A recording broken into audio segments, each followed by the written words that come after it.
Get your free tea today at KimWest.shop.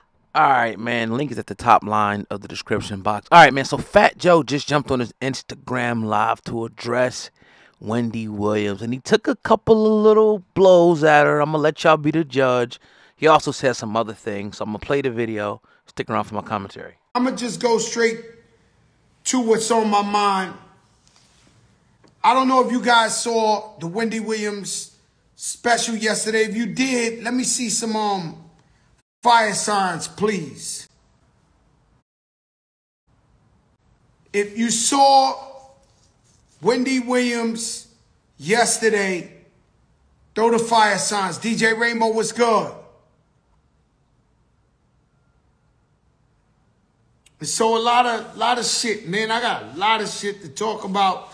Might not be enough time. Might have to be two different levels.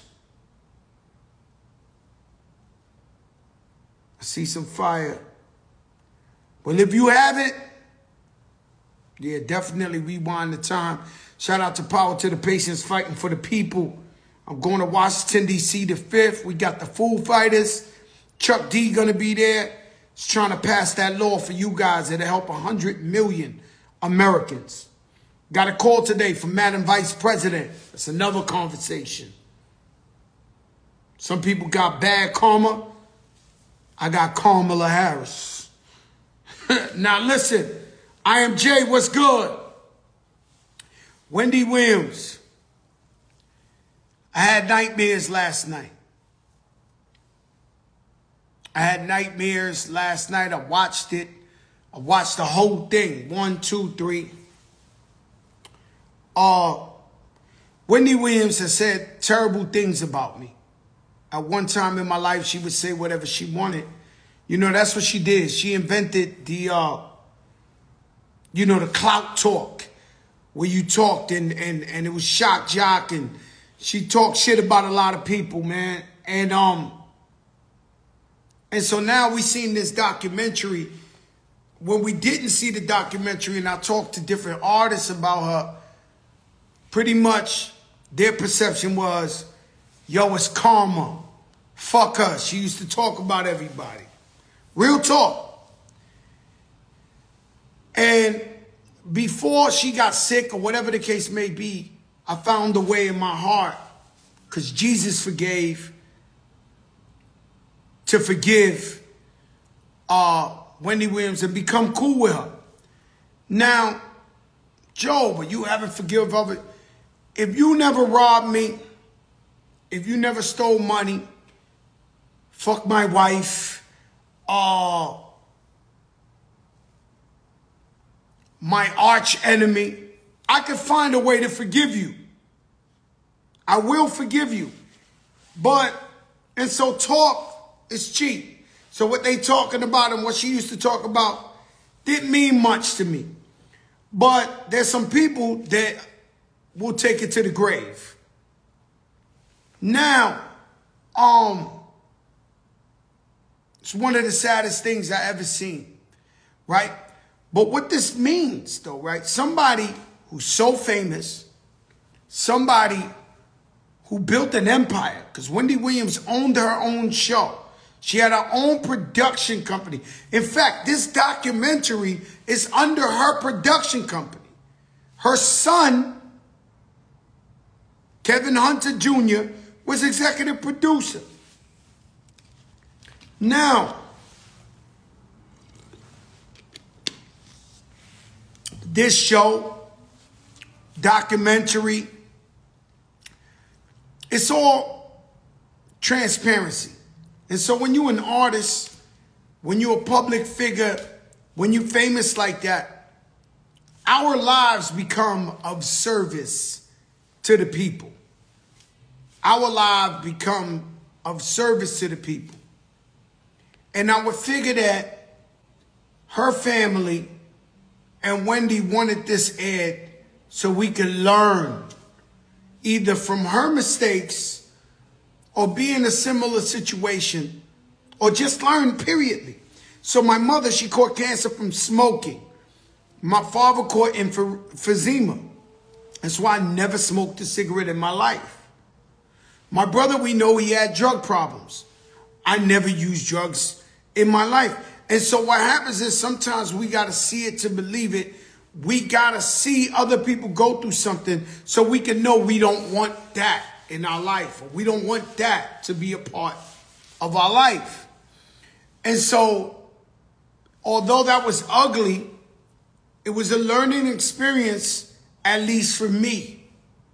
And so I couldn't sleep because I said, man, could they do this to my family? If I got in an accident, if I got Alzheimer's, could they tell my daughter she's not privy to my money? Could they tell my family that? And so Wendy has a loving, bonding family. Her sister went on there and said, look, we don't even want the money. If that's what y'all worried about, y'all want to keep the money? We don't even want the money. You know what's crazy is my sister died. My sister was giving birth. And she got into a coma because the epidural went from the waist up.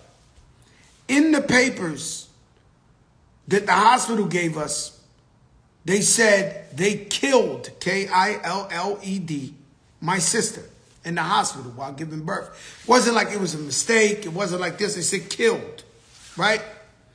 My nephew, we got him $2 million in the lawsuit. He was 8 years old. We raised him. When he became 18, we took him to the lawyer, told the lawyer, yo, this is his money, write it over to him. The lawyer tells me in front of my nephew, you are the first family that ever had a lawsuit that never found a way to spend the money or say, your nephew got to go to a private school for $200,000 a year. Your nephew needs a Lamborghini to drive to the store.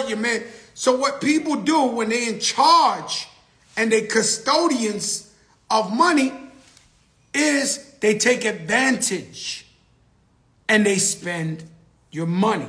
So her family, who seemed to be a super honest family, loving family, said, hey, give it to us, man. We don't even, if y'all worried about the money, we don't even need that. We want our sister. We want to help her get better. I don't know if she's going through dementia. They said that. She obviously got a drinking problem. But somewhere in there is still Wendy. Like you would see her pop out. And she knew how to take shots. She'd be like, yeah, I'm divorced now. But he's broke. And go back into the... It's crazy because Wendy is Wendy. Like somewhere in there is Wendy Williams. And she's always entertaining. It's crazy as they gave her a tabloid and she looked at it in 1 second. She said, ooh, Jennifer ain't going for that. This one ain't go like, and so that Wendy Williams that everybody loves, her TV show was #1 for like 14 years in a row, is in there somewhere, right? But what's sad is how somebody could make you look like you're unfit or you don't have the mentality, almost like Britney Spears, where they take your empire and they spend it how they want to. Now, I don't know who her manager dude was. He definitely, let me tell you something. I'm Fat Joe the Rapper. I've been rapping for 30 years. Every day Louis Vuitton, every day fly. That's what I like to do. Every day looking great. But even me, who's doing great, and at the prime of my life financially, I have friends that be like, yo, slow up the Louis, slow up the Christian Dior, slow up the this. Somehow her manager was dipper fresh than me. Had more Louis, more Gucci, more this. Now, I don't want to call him out. I don't know what his success is, where he gets his money from, whatever the case may be. But there's obviously people that were pushing her to do a podcast. At the state I seen the documentary, she is unfit to do that. And so people are pushing her. This gives me the DMX theory. You know, DMX had a drug problem. And he had people around him, and I would ask him, like, yo, why you ain't telling him this and this? And they'd be like, yo, he'll fire us. So in other words, you have to be an enabler, or you get fired. And rest in peace to the God DMX. But I'm just giving you a reflection of what goes on. You know, and people want to be attached to greatness. Walking, she was proud of it. All praises to God. And so it was sad to me that people would prey on somebody, and right in front of us. When Wendy Williams did the Walk of Fame, there was millions of people out there. When she did a show, every day we seen people cheering. Everything. I mean, what can we do? If we love her, if we love what she did for pop culture, American culture, what can we do to help Wendy Williams? That should be the #1 petition. How can we help Wendy Williams?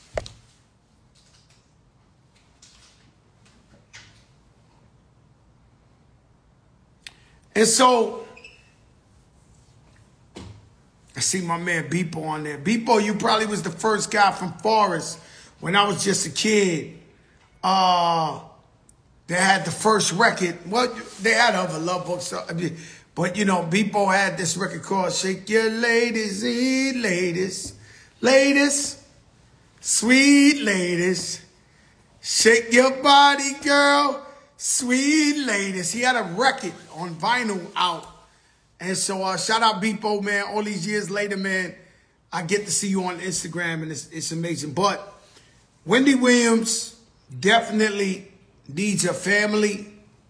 She needs to be surrounded by love, like her son, her sister, her niece. And I champion for that over everything. You know, and once you take care of your health, you take care of your mental stability, then maybe you could spin the block back and say, now maybe I want to work again, if you want to work again.